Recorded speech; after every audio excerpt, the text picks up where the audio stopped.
3절에 저녁 먹는 중 6월절 식사를 말씀합니다. 세복음서에서는 6월절 식사를 하신 다음에 떡과 잔을 주시면서 죽음을 이제 표상하는 그런 의식을 하시는데, 요한복음에서는 이런 떡과 잔을 주시는 대신 발 씻는 의식을 통해서 그 죽음을 이제 표상하는 그림입니다. 그래서 쭉 제자들의 발을 씻기는데, 원래 발을 씻기는 일은 제자가 선생한테 하는 것입니다. 발을 씻은 의식을 통해서 섬기는 일을 배웁니다. 우리 절에 가도요, 한 5년 동안은 전혀 안 가르쳐 줍니다. 뭐만 가르치냐면 섬기는 일만, 장작 패고 밥하고 뭐 이런 거 막 가르치거든요. 그렇게 하듯이 제자들이 선생의 발을 씻겨줌으로 섬김을 배우는 것입니다. 그런데 여기서는 예수님이 발 씻어주니까 베드로가 당황해서 절대 안 된다고 이렇게 얘기를 합니다. 예수님은 네가 만약 발을 씻지 않게 되면 나와 아무 상관없는 사람이 된다. 그러니까 그때야 베드로가 깜짝 놀라서, 아니 발뿐만 아니고 손과 머리도 다 씻어달라고 합니다. 우리 10절 말씀 같이 한번 읽어보실까요? 함께 시작. 예수께서 이르시되 이미 목욕한 자는 발밖에 씻을 필요가 없느니라. 온 몸이 깨끗하니라. 너희가 깨끗하나다는 아니니라 하시니. 보세요.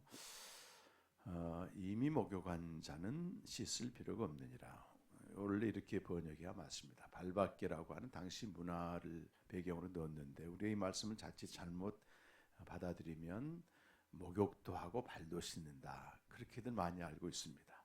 그래서 목욕한 건 구원받은 거고, 발 씻는 거는 구원받은 다음에도 우리가 죄를 지으니까 씻어야 된다, 그런 뜻이 아니고, 예수님은 발을 씻어 주심으로 온 몸이 깨끗하게 됐다고 말씀하는 겁니다. 바로 그 뒤절 보게 되면, 그래서 온 몸이 깨끗하니 너희가 다 깨끗하나 다는 아니니라. 여기 다는 아니라고 또 말해요. 다 씻어 주셨는데 누가 문제라는 걸까요? 여기서 이 중에서 가룟 유다를 얘기하는 겁니다. 가룟 유다가 발 씻음 받았을 것 같아요? 안 받았을 것 같아요? 받았습니다. 왜 발 씻었는데 한 사람은 저렇게 갔는가? 발 씻는 의식 자체는 예수님께 상징이기 때문에 중요하지 않습니다. 보통 종교 세계에서는 의식을 치르면 그 의식이 내게 효과를 발휘한다, 전문 용어로 우리 라틴어 말로 오프스 오페라톰 이 말을 합니다. 그래서 다른 종교에서는 어떤 의식을 수행하잖아요. 그 의식 자체가 효과를 발휘한다, 이렇게 받아들입니다. 그런데 기독교는 그렇지 않습니다. 아무리 의식을 경건하게 했어도 거기에 성령이 역사하지 않으면 전혀 효력을 발생하지 못합니다. 그러니까 아무리 유다가 발 씻음 받았어도 전혀 깨끗함 받지 못한 겁니다.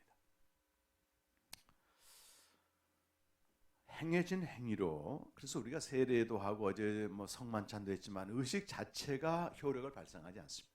성령 역사해야만 효력을 발생하는 것이죠.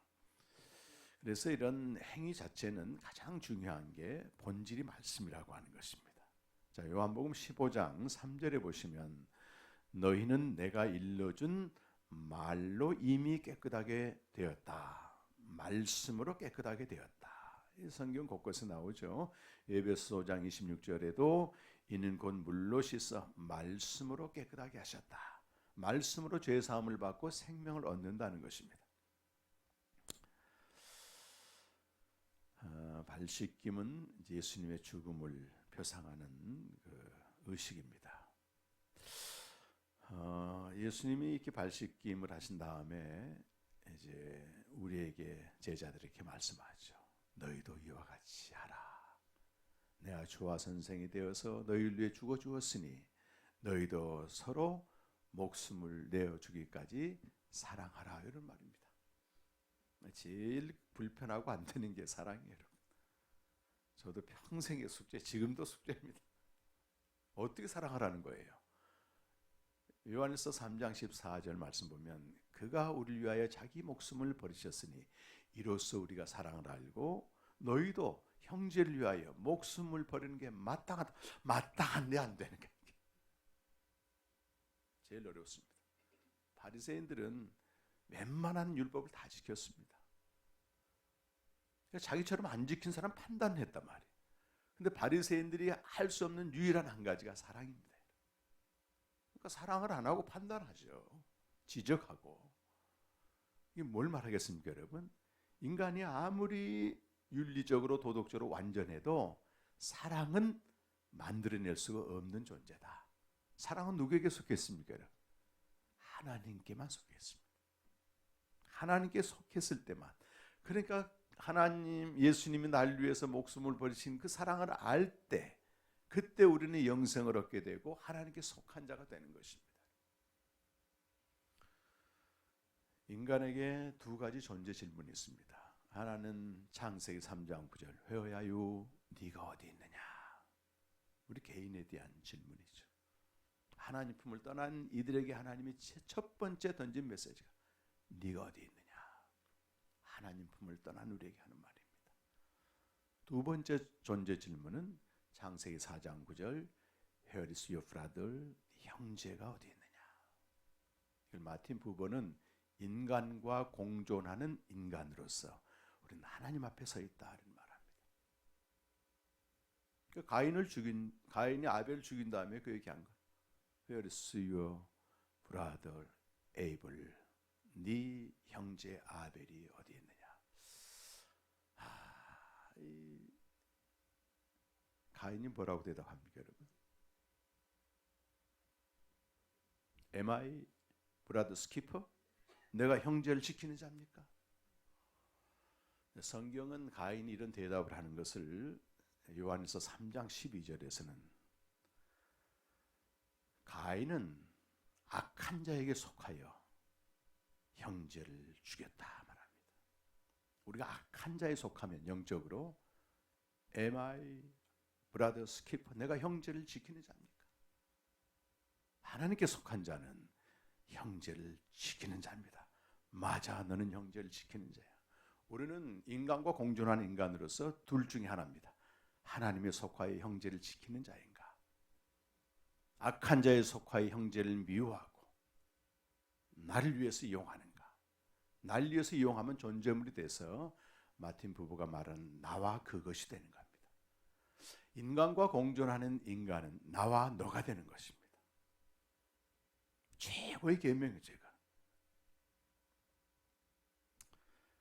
우리가 영생을 얻지 못하고 하나님께 속하지 않는 한은 절대 형제를 지킬 수 없습니다. 좋은 감정으로 연애를 해요. 사랑을 해요. 나와 너 같아. 인격적으로. 마틴 부부는 그래요. 아무리 순수한 나와 너와의 관계도 반드시 나와 그것으로 변질된다. 여러분, 우리가 형제를 지키는 자라면 요즘 미투 운동이 왜 일어나겠어요? 내 천박한 욕망을 채우기 위해서 그 권력을 가지고 형제를 가인처럼 악한 자에게 속하여 지키는 자의 본분을 포기한 거 아니겠습니까?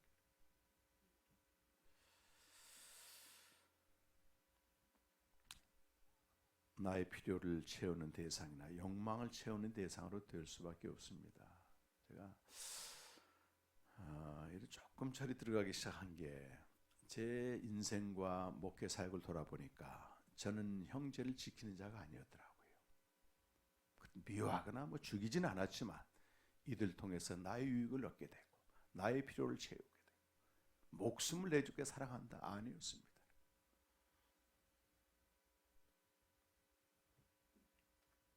많이 회개하게 됩니다. 하나님 면전에서 살 수 없는 자잖아요. 하나님 면전에서 산다고 하는 자체를 포기하는 겁니다. 어떻게 하든 형제를 좀 지키는 자로 살려고 했습니다. 그래서 요즘 제 아내가 제가 좀 잘못하면 당신 나 지키는 자 맞아 이렇게 지키는 자 맞아. 또 회개하고. 형제의 사랑은 내가 하나님과 더불어 사는 것입니다. 여러분. 단순히 그 형제와 사는 게 아닙니다. 최근에 읽은 톨스토이 단편 중에서 사랑이 있는 곳에 신이 있다 이런 짧은 단편이 있습니다. 마르틴이라고 하는 구두 수선공이 있는데 지하실에서 창문 하나가 딱 보입니다. 창문을 보게 되면 사람들이 다 돌아가 있는데 오랫동안 구두선 해가지고 다 자기가 수선해준 구두를 신고 돌아다니는 사람들이. 근데 원래 마르틴은 결혼을 해서 아이를 낳게 되면 아이들이 계속 죽어갑니다. 막내 아들을 낳는데 그 아이가 3살 때 그 자기 아내가 죽어요. 그러니까 너무 비참한 거예요. 하나님을 열심히 믿었는데. 그래서 자기는 이 아이를 보육원에 맡기지 않고 내가 어린 아이들과 함께 살겠다. 그런 마음으로 구두선을 하면서 지내는데 얼마 안 가 이 아이도 고열이 나서 죽습니다. 그때 이 마르틴이 완전히 절망을 해가지고 하나님께 원망을 하고 교회를 안 나가고 그날 유일한 기도 제목이 하나 있었어요. 날 좀 빨리 데려가 달라. 나 좀 빨리 데려가 달라. 그리고 인생을 포기하고 있었는데 어느 성지순례하는 노인을 만났습니다. 그 노인에게 말하는 거예요. 당신 어디 갔냐? 성지순례 간다니까. 나는 삶이 너무너무 힘들다. 내가 유일하게 비는 것 하나가 있다면 빨리 죽고 싶은 거다. 왜 그러느냐? 그러니까 그 마틴이 자기 이야기를 한 것입니다. 노인이 이렇게 말해요. 이보게 하나님이 하신 일에 대해서 이러쿵저러쿵 할 수 없는 자라네. 하나님께 지혜를 구하게. 자네 아들은 죽었지만 자네는 살아야 돼. 자네가 이렇게 낙담하고 죽으려고 하는 것은 자네만의 인생을 살고자 하는 욕심 때문에 그런 거야. 그 말에 비수처럼 찔려왔습니다. 그래? 그럼 노인한테 또 물어. 어떻게 하면 하나님 위해 살 수 있습니까? 그러니까 그 노인이 성경을 읽으라고. 그래서 그때부터 이제 구두선 일이 끝나면 혼자 골방에서 호롱불 켜놓고 성경을 읽는 겁니다. 어느 구절에는 모래에 지은 반석이 이걸 보고 또 놀라는 겁니다. 저녁마다 성경을 읽고 자는데 어느 날 저녁에 주님이 음성을 들려줘요. 마르티나, 내일 창밖을 보아라. 내가 너에게 가마. 너무 설렌 겁니다. 잠을 못 자고. 그래서 아침부터 이제 준비를 하는 겁니다. 터지게 쳐다보는 거예요. 주님은 안 보이고 말이죠. 어떤 늙은 병사 한 명이 너무 지쳐가지고 걷지를 못하고 있는 거예요. 주님은 좀 이따 보기로 하고 문 열고 나가서 그 병사에게 들어오겠습니다. 몸이 거의 동상에 걸린 어른 상태. 그래서 자기가 차를 끌어주면서 계속 밖에만 쳐다보고 차 끌어주면서 너무 그 할아버지가 고맙다고 하면서 인사를 하고 가는 것입니다.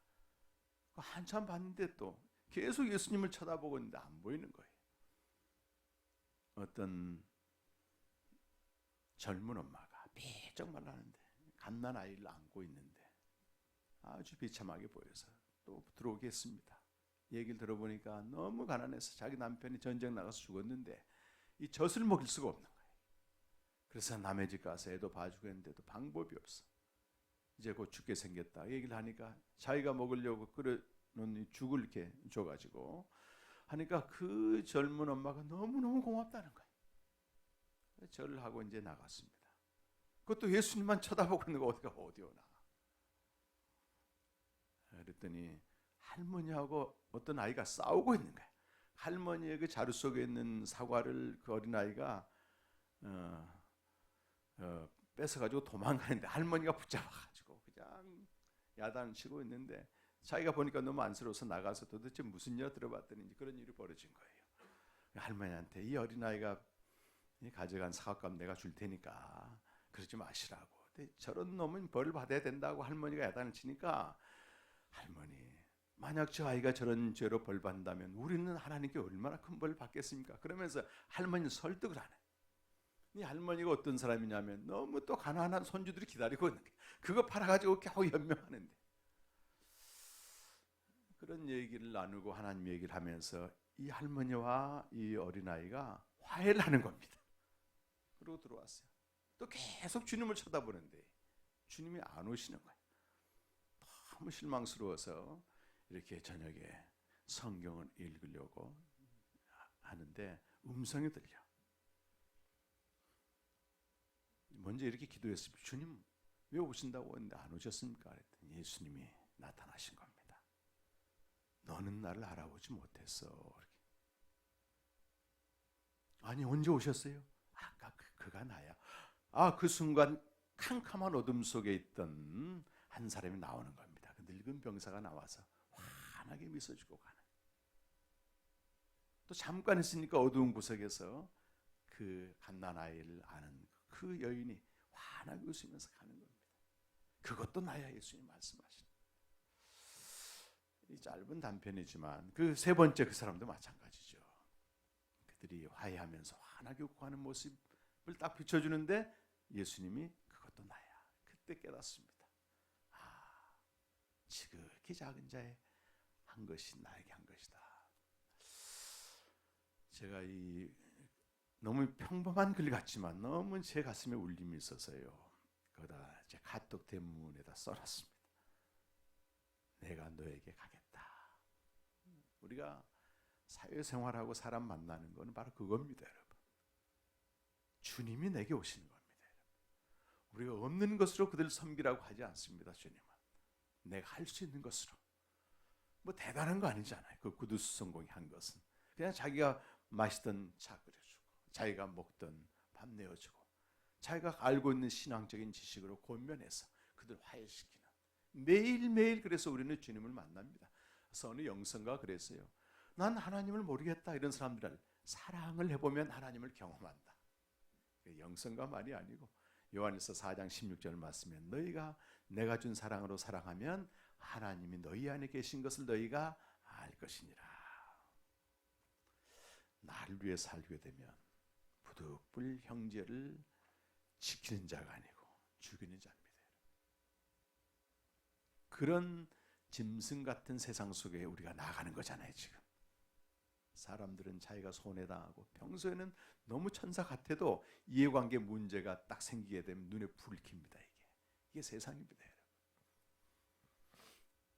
그렇다 우리가 공적인 법을 지키지 말라는 얘기는 아니고, 공적인 법을 당연히 지켜야 되겠지만 공의로 우리가 할 수 있는 한 내게 있는 것으로 형제를 맞이하는 것, 주님을 섬기는 것입니다. 주님을 사랑하는 것이고, 이것이 내가 하나님께 속한 증거죠. 사실은 물어보십시오, 여러분.